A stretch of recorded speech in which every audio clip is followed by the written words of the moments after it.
নমস্কার বন্ধুরা, স্বাগত জানাই তোমাদের আমার ইউটিউব চ্যানেলে। তো এই মুহূর্তের দুটি বিশেষ খবর তোমাদের সাথে আলোচনা করব। তো প্রথম খবরটি হলো আপার প্রাইমারি সংক্রান্ত। যারা আপার প্রাইমারি ট্রেন্ড এবং ইন্টারভিউ বঞ্চিত তাদের বিষয়ে, এবং দ্বিতীয় খবরটি হলো স্কুল সার্ভিস কমিশনের যে 26,000 চাকরি বাতিল মামলা সেই সংক্রান্ত। তো এই দুটো খবর পরিবেশনের আগে তোমাদের সঙ্গে ছোট্ট একটা বিষয় আমি শেয়ার করতে চাই। সেটা হচ্ছে, এই দুটো বিষয় নিয়ে যখন আমি ভিডিওটি বানাবো ভাবছি, সেই সময় আমার সুকুমার রায়ের একটি কবিতার কথা মনে পড়ে গেল।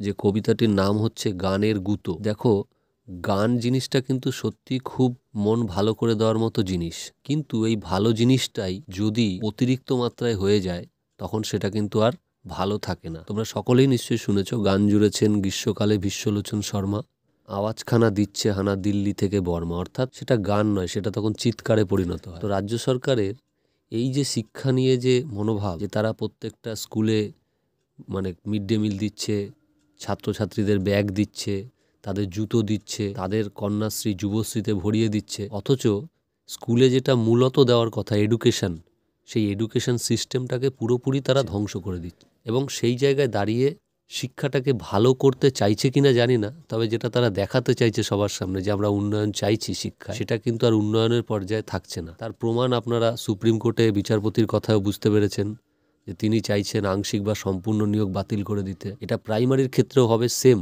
আপনারা দেখে নেবেন। এবং খুব সম্ভবত, আমি চাই যে হয়তো আমি যেন ভুল প্রমাণিত হই, কিন্তু খুব সম্ভবত আপার প্রাইমারি যে সম্প্রতি যে নিয়োগটা হয়েছে, যেটা হয়তো ওই সামান্য কিছু নিয়োগ বাকি রয়েছে তার মধ্যে, সেই প্যানেলটা নিয়েও কিন্তু এখন প্রশ্ন উঠে যাচ্ছে। তো যারা ইন্টারভিউ বঞ্চিত ট্রেন্ড চাকরি প্রার্থী, তাদের জন্য যেটা খবর সেটা হলো, আপার প্রাইমারিতে তোমরা জানো যে প্রথমে একবার ইন্টারভিউ হয়েছিল, সেটা লিস্টটা বাতিল হয়ে গেছে। তো সেটা নিয়ে অনেক বিতর্ক হয়, বহু ক্যান্ডিডেট এটা নিয়ে নানা রকম খোঁজখবর করে। তো সেখান থেকে যেটা উঠে আসছে সেটা হচ্ছে যে আপার প্রাইমারিতে স্কুল সার্ভিস কমিশন তাদের সার্ভার থেকে যে নাম্বারটা দিয়েছিল, অর্থাৎ প্রথম ইন্টারভিউর সময় সেই নাম্বারটা, সেটা কিন্তু তাদের সার্ভারের নাম্বার। তো তাদের সার্ভারের নাম্বারটা অনেককেই বেশি দিয়েছিল, এবং পরবর্তীকালে যখন সেই ইন্টারভিউটা ক্যান্সেল হয়ে পরবর্তীকালে আবার নতুন করে ইন্টারভিউ শিডিউল হয়, সেক্ষেত্রে দেখা যায় যে তাদের মার্কশিটের বেসিসে একটা ইন্টারভিউ শিডিউল তৈরি হয়, এবং সেখানে দেখা যায় যে তাদের নাম্বারটা অনেক কমে গেছে। তো এই যে সার্ভারে যে নাম্বার এবং মার্কশিটে যে নাম্বার, এই দুটো নাম্বার ভ্যারি করবে কেন? অর্থাৎ একজন ক্যান্ডিডেট তো একটাই উত্তর দিয়েছিল ওই মার্কশিটে, সে তো দুরকম উত্তর দেয়নি, তাহলে তার দু জায়গায় দুরকম রেসপন্স কেন? এবং আরও মজার বিষয় হলো, যেখানে স্কুল সার্ভিস কমিশন বর্তমানে প্রাথমিক বা হাই স্কুলে নিয়োগ করতে একদমই চাইছে না, সেখানে তারা আপার প্রাইমারিতে নিয়োগ করতে একেবারে তৎপর। হ্যাঁ, সেটা কিন্তু কোর্ট থেকে রায় বেরোনোর পরপরই তারা একদম প্রস্তুতি শুরু করে দিল, এবং অল্প কিছু দিনের মধ্যেই প্রায় 90% নিয়োগ তারা কমপ্লিটও করে ফেলেছে। কিন্তু এখন বিষয় হলো যে এই যে নাম্বারের যে মিসম্যাচ, এই নাম্বারের মিসম্যাচ থাকার কারণেই কিন্তু অতি সম্প্রতি বিচারপতি বিশ্বজিৎ বসু কিন্তু 2014 যে প্রাইমারির যে প্যানেল, তিনি বলেছেন যে সেখানে হয় সকল ক্যান্ডিডেট, অর্থাৎ প্রায় 23 লক্ষ ক্যান্ডিডেটকে পাশ করাতে হবে, নাইলে এই পরীক্ষাটাই বাতিল করতে হবে। এইরকম একটা মন্তব্য কিন্তু তিনি করেছেন, এবং সেই নিয়োগটা নিয়ে বিচারপতি রাজাশেখর মান্থাও এর আগে বহু প্রশ্ন তুলে দিয়েছিলেন। তো সেই জায়গায় দাঁড়িয়ে এই যে মিসম্যাচের যে ব্যাপারটা নাম্বার, এটা কিন্তু অত্যন্ত গুরুতর বিষয়, যেটাকে স্কুল সার্ভিস কমিশনও জানে, বা অনেকে হয়তো হালকাভাবে নিচ্ছে, কিন্তু এটা হালকাভাবে নেওয়ার কোনো বিষয় নয়। তো এই বিষয়টা নিয়ে যারা TET pass trend upper primary interview বঞ্চিত ক্যান্ডিডেট, তাদের মধ্যে 233 জন ক্যান্ডিডেট একটি মামলা করেছে, যে মামলাটির নীলোৎপল পাত্র অ্যান্ড আদার নামে রেজিস্টার্ড হয়েছে, এবং এই মামলাটি আগামী সোমবার অর্থাৎ 13/1/2025 তারিখে বিচারপতি তপব্রত চক্রবর্তীর বেঞ্চে কিন্তু উঠতে চলেছে। এবং মামলাটি যেহেতু 11 নম্বর সিরিয়ালে রয়েছে, সেই দিন কিন্তু শুনানির প্রবল সম্ভাবনাও রয়েছে। তো একটা কথা আমি বলবো, আপনারা কেউ লক্ষ্য করেছেন কিনা জানি না, দেখবেন যে এই আপার প্রাইমারিটা নিয়ে কিন্তু অনেক রকম নেতা নেত্রীদের অনেক দৌড়াদৌড়ি এর আগেও আপনারা দেখেছেন, সেই রাজা নন্দী টন্দী থেকে শুরু করে অনেকেই ছিল, এবং বর্তমান সময় পর্যন্ত এই আপার প্রাইমারিতে দেখবেন, আমি নাম উল্লেখ করছি না কারণ সেটা ঠিক হবে না, ফেসবুকেও আপনারা দেখবেন বহু ক্যান্ডিডেট তারা এই আপার প্রাইমারি নিয়ে, অর্থাৎ তাদের নিজেদের চাকরি তো হয়ে গিয়েছে, অন্যের চাকরিটাও যাতে সিকিওর হয়, অর্থাৎ তাদের কি দরদ, তারা অন্যের চাকরিটাও যাতে সিকিওর হয় সেই জন্য তারা এখনো লড়াই করে যাচ্ছেন এবং তারা বলছেন অতি দ্রুত, যত দ্রুত সম্ভব অর্থাৎ নিয়োগটা দিক, তাহলে তাদের একটা গ্রাউন্ড তৈরি হবে যে আমাদের তো এখন নিয়োগ হয়ে গেছে, আমরা ডিপেন্ডেন্ট হয়ে গেছি এরকম। কিন্তু তারা কিন্তু এই যে সার্ভার এবং যে মার্কশিটে যে নাম্বারের মিসম্যাচ, সেটা নিয়ে কিন্তু তারা একটাও কথা বলছে না। এই জায়গাটাই আশ্চর্যের। এবং আরও একটা আশ্চর্যের বিষয় হলো যে আমার পরিচিত একজন, তিনি আপার প্রাইমারির ওএমআর শিট দেখতে চেয়ে প্রথমে আরটিআই করেছিলেন, তার কোনো রিপ্লাই পাননি।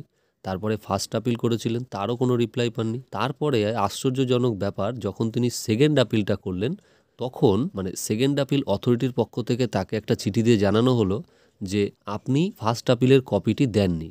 কিন্তু সে আমাকে বলেছে সে ফার্স্ট আপিলের কপিটিও দিয়েছে এবং তাকে বলা হয়েছে সে নাকি সেকেন্ড আপিল করতে কিছুটা দেরি করেছে, এইরকম একটা চিঠি পাঠানো। আমার বক্তব্য এটাই, একজন ক্যান্ডিডেট সে তো তার হকের দাবিটা জানিয়েছে যে সে পরীক্ষা দিয়েছে, সে তার ওএমআর শিট দেখতে চাইতেই পারে। ওএমআর শিট আছে না নেই সেটা তারা বলছে না, তারা নানা রকমভাবে ঘুরিয়ে যাচ্ছে। এই যে প্রবণতা, এটা আরও ভয়ঙ্কর। এর মধ্যে কি লুকিয়ে রয়েছে আমরা জানি না। হয়তো আপার প্রাইমারিতে প্রাথমিক নিয়োগের থেকেও আরও বড় কোনো দুর্নীতি লুকিয়ে থাকতে পারে। এটা ক্রমশ প্রকাশ্য এবং তোমাদেরকে এইটুকুই বলতে চাই, আপার প্রাইমারিতে আগামী দিনে অর্থাৎ আগামী সোমবারেই হয়তো বড় কোনো দিগন্ত খুলে যাবে এবং এই যারা 233 জন ক্যান্ডিডেট আছে তাদের যদি ইনক্লুড না করে, তারা কিন্তু সরাসরি সুপ্রিম কোর্টে চলে যাবে এবং সেক্ষেত্রে কিন্তু সম্পূর্ণ যে নিয়োগটা হয়েছে সেই নিয়োগটাও কিন্তু প্রশ্নের মুখে পড়ে যাবে। তো যাই হোক বন্ধুরা, এটা হচ্ছে আপার প্রাইমারি সিচুয়েশন। তো আপার প্রাইমারি সত্যিই যারা ধর্নামঞ্চে বসে আছেন, ধর্মতলায় বসে আছেন, তাদের কষ্টটা সেদিনই সার্থক হবে যেদিন এই দুর্নীতিগুলো উন্মোচিত হবে এবং যেসব নেতানেত্রীরা এর পেছনে ছুটোছুটি করছেন, প্রচণ্ড দৌড়াদৌড়ি করছেন, তারা নিজেদের খুব চালাক মনে করছেন। সত্য কিন্তু কখনো চাপা থাকে না, এই জিনিসটা সকলেরকেই মাথায় রাখা উচিত। তো যাই হোক বন্ধুরা, এটা গেল একটা বিষয়। যারা ইন্টারভিউ বঞ্চিত ক্যান্ডিডেট আছেন, আমি বলবো আপনারা আগামী 13 তারিখে বিচারপতি তপব্রত চক্রবর্তীর বেঞ্চে নজর রাখুন এবং সেই বিষয়ে আপডেট আমি আপনাদের দিয়ে দেবো। দ্বিতীয় যে বিষয়টা সেটা হচ্ছে, দেখুন এই হলো স্কুল সার্ভিসের 26,000 চাকরি বাতিল মামলার কজ লিস্ট। এই কজ লিস্টে এখানে আপনারা দেখতে পাচ্ছেন যে বিষয়টা দুপুর 2টোর সময় গ্রহণ করার কথা বলেছেন প্রধান বিচারপতি, বা লেখা রয়েছে কজ লিস্টে। তো এরপরেই দেখুন 35 নম্বর সিরিয়ালে সেখানেও একটি মামলা রয়েছে। এই মামলাটিতে এটিকেও দুপুর 2টোর সময় গ্রহণ করার কথা বলা হয়েছে। তো দুটো মামলা একই সময় তো গ্রহণ করা সম্ভব নয়। তো সুতরাং কোনোভাবে যদি এই প্রশ্ন উঠে যায়, এসএসসি মামলাটির থেকেও বেশি গুরুত্বপূর্ণ এই 35 নম্বর সিরিয়ালের মামলাটি এবং সেটি আগে শোনা হবে, সেক্ষেত্রে কিন্তু 2 ঘন্টার বেশি যেহেতু সময় পাওয়া যাবে না, 2টো থেকে 4টে, বড়জোর 4:30 অবধি শুনানি হবে যদি বিশেষ গুরুত্বপূর্ণ মামলা। সেক্ষেত্রে দেখা গেল এসএসসি মামলাটি শুনানির জন্য কিন্তু একটা অনিশ্চয়তা তৈরি হবে। ঠিক যেমন আগের দিন হঠাৎ করে একজন বিচারপতি কজ লিস্টে চলে আসাতে আগের দিন মামলাটি হলো না। তো এই বিষয়গুলো কিন্তু খুব জটিল। দেখা যাক, আশা করছি বিচারপতি এসএসসি মামলাটিকেই আগে শুনবেন, তারপরে এই মামলাগুলো। এবার যদি সেটা না হয় সেক্ষেত্রেই গন্ডগোল হওয়ার সম্ভাবনা, নাইলে সেরকম গন্ডগোলের সম্ভাবনা নেই। তো বন্ধুরা, এখনকার জন্য এটুকুই ছিল খবর। সবাই ভালো থাকবে, দেখা হচ্ছে আবার পরের ভিডিওতে। ধন্যবাদ।